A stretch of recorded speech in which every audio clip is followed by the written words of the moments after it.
अशा सर्वांगीण विकास करणारी आमची गुरुकुल ज्ञानपीठ संस्था ही संस्था आहे. आम्हाला खूप प्राऊड फील होतो आहे की जेव्हा आमची मुलं कुठलीच बाह्य सहायता न घेता असले परफॉर्मन्स सादर करू शकतात. आता आपल्यासमोर नृत्य सादर करण्यासाठी बरेच मुलं तयारीमध्ये आहेत.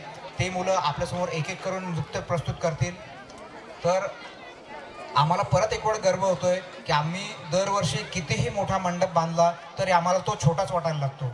कारण पालकांची गर्दीच एवढी होते की आम्हाला तरीही आमचं उत्कृष्ट व्यवस्थापन, उत्कृष्ट मॅनेजमेंट, व्यवस्थितरित्या सर्व कार्य पार पडत आहे. पाटील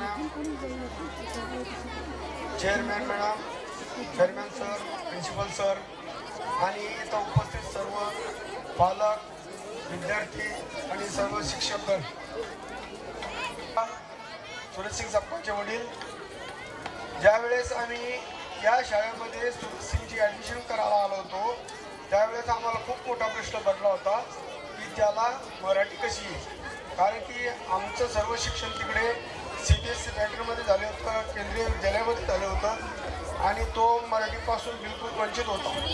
परंतु इथल्या शिक्षकांनी बोलतो खुशीला मी सुरुवातीला पहिलीमध्ये या शाळेत ॲडमिशन घेतलं आणि ॲडमिशन घेतल्यानंतर खुशीची या शाळेची प्रगती सतत सुरू राहिली आणि मी खुशीला विविध जे मला सरांचं मार्गदर्शन मिळालं त्या मी खुशीच्या सर्व ऑलिम्पियाड एक्झाम, नॅशनल, इंटरनॅशनल आणि स्टेट लेवलच्या ज्याही असेल त्यामध्ये खुशी सक्रिय नोंदभाग घेते आणि त्या सहभागामध्ये मला शाळेचे प्रिन्सिपल सर व शाळेचे सर्व शिक्षक हे पण त्या कामाला खूप मदत करतात. त्यामुळे काय की खुशी चांगला व्यवस्थित अभ्यास आणि तिला मिळालेली सहकार्य यामुळे खुशी आज राष्ट्रीय स्तरावर खूप एक्झाम देऊन भरपूर 17 गोल्ड मेडल आणि विविध गोल्ड, सिल्वर आणि बऱ्याच ट्रॉफ्या तिने या शाळेच्या माध्यमातून कमावलेल्या आहे.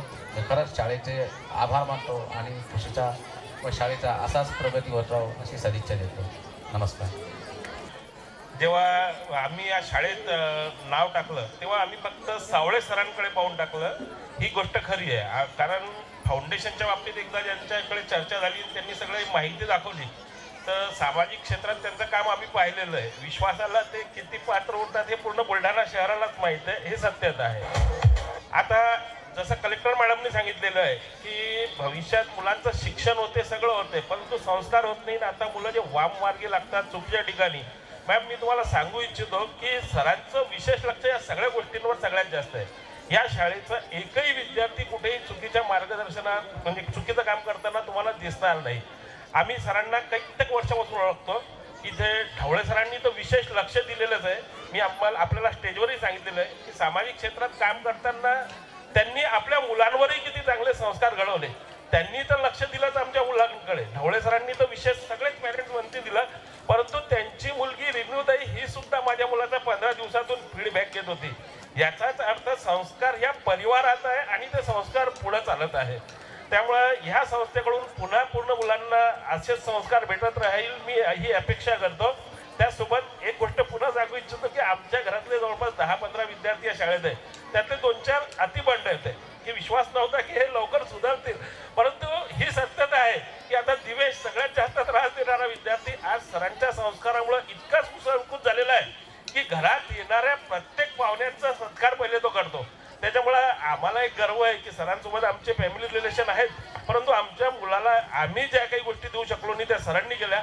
यामुळं एक सनातन संस्कृतीमध्ये जे गुरुकुलचं महत्त्व होतं त्या गुरुकुलच्या नावाला अनुरूप गुरुकुल ज्ञानपीठनं काम केलेलं आहे. म्हणून मी सगळ्यांतर्फे एकदा सावळे सर, ढवळे सर आणि सावळे मॅडम यांच्यासाठी एक टाळ्यांच्या कळकळाट अपेक्षित करतो. धन्यवाद. जय हिंद, जय महाराष्ट्र. उपस्थित आजच्या कार्यक्रमाचे अध्यक्ष, प्रमुख पाहुणे, पॅरेंट्स, विद्यार्थी, मी राजेंद्र सोनोने, नयनचे पप्पा. माझा मुलगा नयन हा 2016ला मी या इन्स्टिट्यूटमध्ये इयत्ता 6वीमध्ये म्हणजे नेमकीच ओपनिंग होती त्यावर्षी आणि त्यावर्षी मी याला त्या ठिकाणी टाकलं. मला माझे काही सहकारी म्हणायचे की नवीन शाळा आहे, मुलांचं नुकसान होईल, परंतु साहेबांनी सांगितल्याप्रमाणे, वर्मा साहेबांनी की आमच्या पंचक्रोशीत दुधा या परिसरामध्ये साहेबांचं नाव, सावळे साहेबांचं नाव गाजलेलंच आहे. त्यांचं सामाजिक कार्य फार मोठं आहे आणि म्हणून त्यांच्याकडे बघून का होईना त्यांचं नाव म्हणजे त्यांची शाळा आहे म्हणून मी त्या ठिकाणी मुलाला टाकलं. मध्यंतरी नवीन शाळा असल्यामुळं झाले थोडे एक दोन वर्ष थोडं काही जे हे होते टीचर्स, त्यामध्ये जरा थोडंसं म्हणजे चेंजेस झाले. परंतु त्यानंतर जे आलेले टीचर होते, ढवळे सर झाले, त्यानंतर जाधव सर, अजून मला त्यांची नावं सांगता येणार नाही, परंतु आणि त्यानंतर मराठे सर यांनी माझ्या मुलाला म्हणजे जडणघडणीमध्ये, माझ्या मुलाच्या जडणघडणीमध्ये भरपूर असं सहकार्य केलं. पायाच त्यांनी रचला असं म्हणायला काही हरकत नाही. आणि 2020चा आई त्या काळात आपल्या मुलांचं 10वीचं वर्ष आणि कोरोना काळ आला.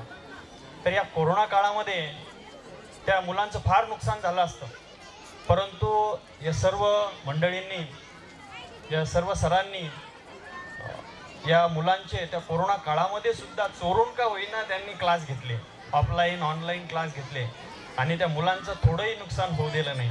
इवन म्हणजे मराठे सर प्रिन्सिपल असल्यावर त्यांच्याकडे इतर कामाचा बडगा, इतर व्यवस्थापन खूप असतं, परंतु त्यांनी या मुलांचे सुद्धा क्लास घेतले. आणि मला ते म्हणायचे, सर ढवळे सर आणि सर प्रिन्सिपल सर म्हणायचे की तुम्ही जेव्हा वेळ भेटल, आम्ही सकाळपासून संध्याकाळी 6 वाजेपर्यंत इथंच असतो, तुम्ही केव्हाही मुलांना पाठवा.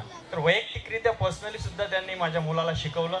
अशी संस्था एक आपल्या परिवारासारखीच आहे आणि ही संस्था अशीच पुढं नामारूपास येऊ अशी मी शुभेच्छा देतो आणि माझे 2 शब्द थांबवतो. धन्यवाद. पालकांची अशी इच्छा आहे की ढवळे सरांचं सगळ्या मुलांकडे विशेष लक्ष होतं, म्हणून आमच्या सगळ्या पालकांना मिळून एकदा ढवळे सरांचं स्वागत करायचं आहे. तर त्यांनी 1-2 मिनिटांचा वेळ आम्हाला द्यावा, कारण खरंच त्यांनी मुलांना पालकासारखं आमच्यापेक्षा जास्त योगदान दिलेलं, ही एक हंबल रिक्वेस्ट आहे. तेवढं एक सरांनी लक्षात घ्या. लकड़ी लेके उस पे बैठ जाते थे और उसकी सवारी करते